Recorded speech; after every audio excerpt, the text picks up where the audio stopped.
How often do you think that some investigators arrive at a death scene and immediately become consumed by the physical evidence?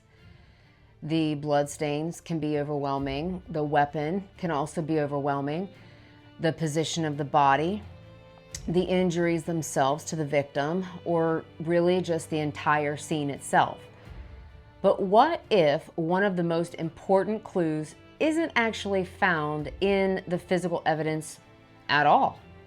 What if I told you it's found in the very people that are surrounding the victim?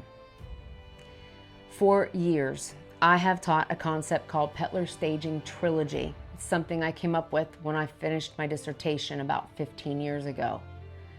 16 years ago now. The idea is simple. Before you get lost in the details, before we start building theories, before we start trying to explain all the evidence that we see, I have suggested that we ask 3 questions when we get there. Number 1, who is in conflict with the victim? Number 2, who discovered the victim? And number 3, who reported the victim missing, dead, or injured? What incident did they report? Those 3 questions might actually help you more in a suspicious death investigation than you actually realize. Recently, I revisited the original model of Pettler Staging Trilogy, and I decided that we needed to expand it into what I call now Pettler Staging Trilogy 2.0.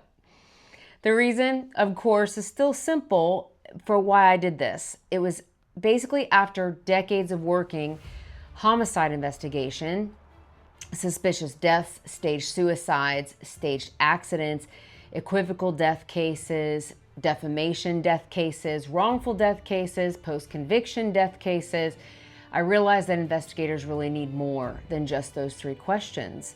They actually need a framework for understanding why those 3 questions really matter. The first pillar of 2.0, still the same, conflict. Who is in conflict with the victim? Whose life had tension or disputes or jealousy? Who was in a financial disagreement? Who had a custody battle?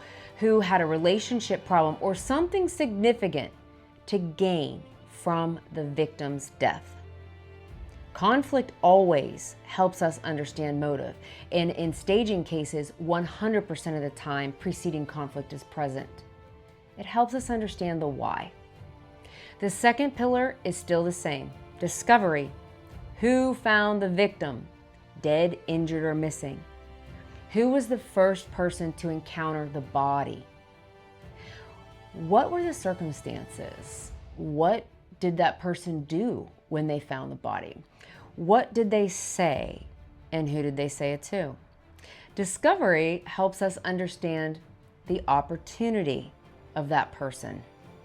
It helps us understand how someone became connected to the death scene in the first place. Why are they there? They're now part of the scene. They're part of the case one way or the other. The third pillar is reporting. Who called 911? Hasn't changed. Who spoke to law enforcement first? What did they say? What kind of incident did they report? Who delivered the first version of events? Who created the narrative that investigators are expected to believe?